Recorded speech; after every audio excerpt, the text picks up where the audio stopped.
If you're still sitting on the fence about buying property in Melbourne right now, you're not the only one. The headlines are mixed. The market feels flat and everyone seems to have a different opinion about what's coming next. But here's what you might be missing. While they're debating whether Melbourne has had its run, the data is telling a completely different story in specific pockets of the city. I'm Gilbert Melgar, founder of SuburbsFinder, and I spend my days analyzing property data across Australia's 15,000 plus suburbs. And what I'm seeing in Melbourne right now isn't what you'd expect from the headlines. So in this video, I'll walk you through exactly where Melbourne sits in the property cycle, which suburbs are still showing real momentum despite the broader market cooling, and most importantly, whether you should buy or wait. Let's start where we are. Melbourne's property market in mid-2025 is what I call a holding pattern. Annual price growth is essentially flat, properties are taking over a month to sell on average, and stock on market is sitting above 1%. All clear signs of soft demand. When demand is soft, it means that buyer activity in the market is low. And this translates into properties taking longer to sell.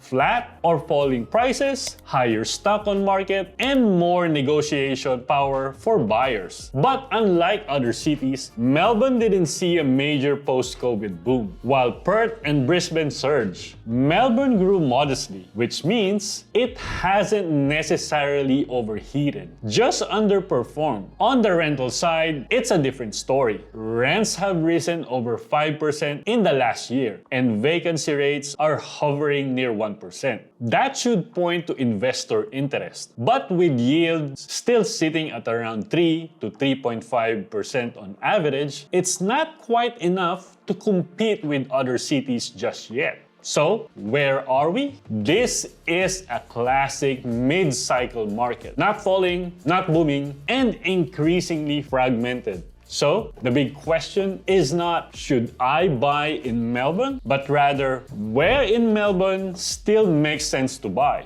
Let me help you answer that question. When I'm analyzing whether the market still has legs, I focus on 3 indicators. First is the stock on market percentage. This tells you how much supply is available relative to the number of dwellings in a suburb. Low stock on market, typically under 0.5%, signals limited supply and future price pressure. When listings stay low and demand is steady, prices tend to move. Second is days on market. This shows how fast properties are selling. Suburbs where homes are selling under 20 days indicate strong buyer demand. If days on market are falling while stock on market stays low, that's a strong momentum signal. Third is rental pressure. I look at both rental yield and recent rent growth. Yields above 4.5% and rising rents signal that demand is strong from tenants as well. This supports long-term value and attracts investors back to the market. When all 3 of these align, that's where you usually find the next wave of growth. So, where are we seeing this alignment? Suburbs like Pakenham and Mount Evelyn are showing solid momentum. These areas have had positive 12-month price growth, fast sales with days on market under 20, and rent growth above 5%. Let me show you some other specific examples. Clyde in Southeast has a median price of $700,000, positive annual price growth, and rent growth of 5.45%. And the rental yield is 4.31%. These are solid numbers that show both buyer and tenant demand. In the West, Melton is showing rent growth of over 5%, with yields above 4%. While days on market are slightly higher, demand is still holding, especially from yield-focused buyers. Some other suburbs that have some real upside right now are Lang Lang and Brookfield. They both have low median prices, solid yields, and rising rents. And Meadow Heights, Whittlesea, and Hampton Park are all relatively relatively affordable, with prices under 750,000, yields over 3.8, and a median days on market of under 30. That tells you that tenants and buyers are both active. Now, these areas aren't booming yet, but they're tightening. And when stock gets scarce and rental pressure builds, price pressure usually follows. So,